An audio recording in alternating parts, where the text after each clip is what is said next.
O povo negro vem lutando há séculos para ocupar espaço. Aqui no Brasil, a escravidão durou 300 anos e isso deixou marcas profundas na realidade do povo afro-brasileiro. Foram 300 anos de abuso e trabalho escravo, com o negro sempre em lugar de servidão. Em 1888, a escravidão chegou ao fim, através da assinatura da Lei Áurea pela princesa Isabel. Depois de muita luta, humilhação e resistência, o povo negro finalmente estava livre para viver uma vida com as mesmas oportunidades do homem branco. Porém, não foi bem por aí.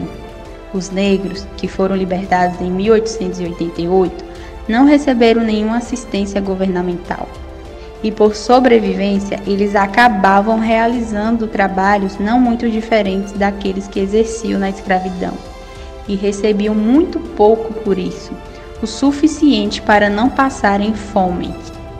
Todo esse descaso com a vida negra deu origem à grande desigualdade social entre negros e brancos, que se estende até os dias de hoje. Mas a luta persiste e os negros buscam cada vez mais espaço. E nos dias de hoje, quais figuras negras fizeram e fazem história no Brasil? Marielle Franco. Quem foi Marielle Franco?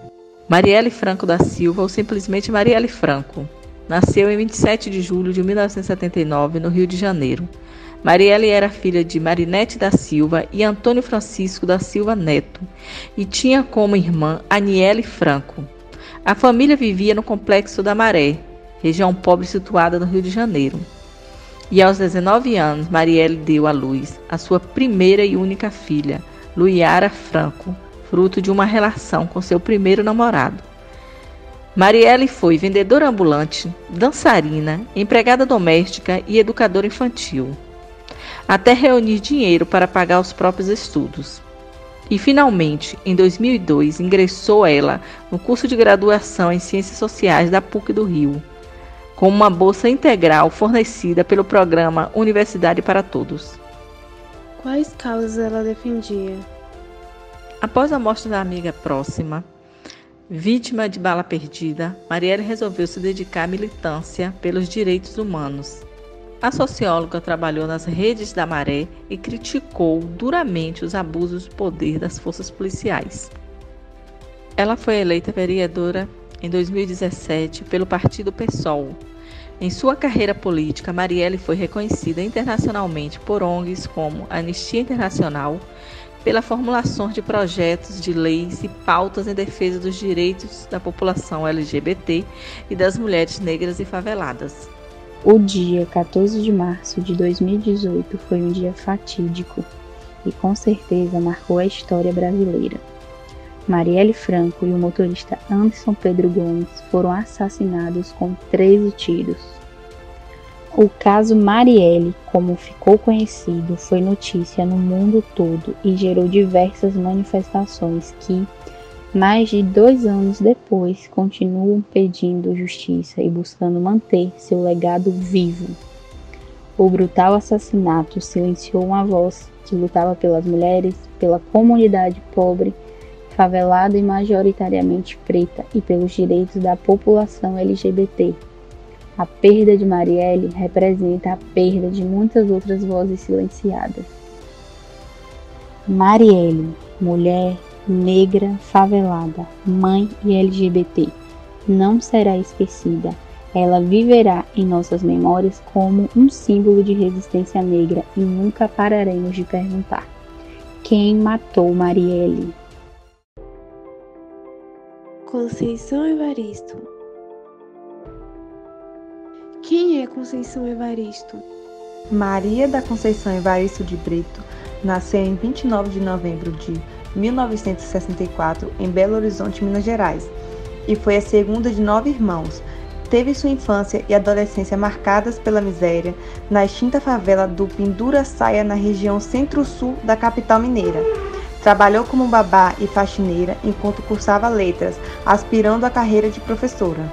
Em 1973, Conceição graduou-se em letras pela UFRJ, Universidade Federal do Rio de Janeiro, e seguiu carreira no magistério, atuando na rede pública até aposentar-se no ano de 2006. Sua trajetória, segundo a própria escritora, foi construída a partir do desejo inconformada com a desigualdade social. No início da década de 1970, após ter se formado em letras, mudou-se para o Rio de Janeiro, onde testemunhou a intensificação de um movimento negro de caráter nacional. Nesse momento, assistia-se à luta dos negros norte-americanos por direitos civis e aos movimentos de descolonização dos países africanos, tendo ambos exercido grande influência no contexto brasileiro.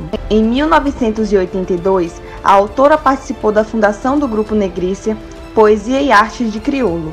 O grupo realizava recitais de textos literários em favelas, presídios, bibliotecas públicas e em diversas instituições, além de manter relações com outras organizações artísticas e políticas do movimento negro pelo país, tendo organizado 3 encontros nacionais de escritores negros. É a partir do seu ingresso no Grupo Negrícia que Conceição Evaristo passa a militar ativamente no movimento negro.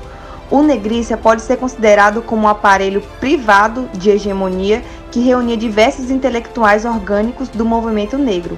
Embora a questão racial fosse o ponto central da militância, a questão de classe encontrava-se evidente entre as preocupações desses intelectuais. Os membros fundadores do grupo, que são membros da classe trabalhadora, tendo nascido e vivido em favelas e periferias de suas cidades. No segundo momento, que coincide com o fim do Grupo Negrícia, com a publicação de seu primeiro texto nos Cadernos Negros, com seu ingresso no mestrado, Evaristo passa a ter sua atuação mais significativa dentro da academia. Do campo intelectual mais amplo, a luta simbólica da autora passa para o campo acadêmico. Nesse momento, Conceição Evaristo se individualiza na militância, ao mesmo tempo em que ascende no campo intelectual. A autora, principalmente na última década, tem ganhado cada vez mais destaque como escritora negra brasileira, tendo se tornado não apenas o nome mais conhecido dentre os membros do extinto Grupo Negrícia, mas uma das grandes referências na história da literatura negra brasileira.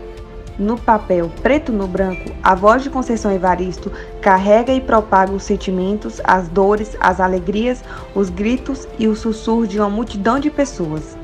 Com base no que chama de escrevivência, ou a escrita que nasce do cotidiano, das lembranças da experiência de vida da própria autora e do seu povo, ela compõe romances, contos e poemas que revelam a condição do afrodescendente no Brasil.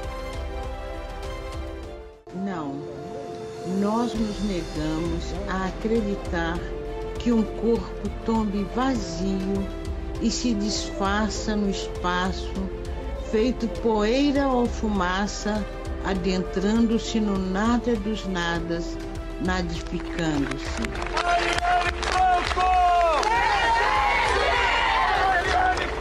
Por isso, na solidão desse banzo antigo, rememorador de todas e de todos os que de nós já se foram, é no espaço de nossa dor que desenhamos a sua luz mulher, Marielle Franco.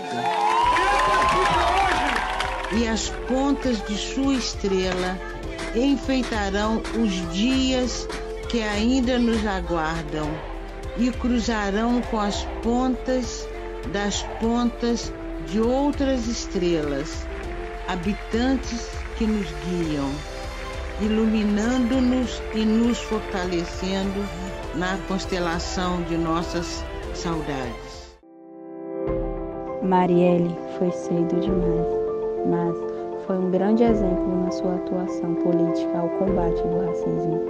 Esta vontade de tornar um mundo melhor vive nos versos dos poemas de Conceição Evaristo e em todos nós. Portanto, continuaremos a luta.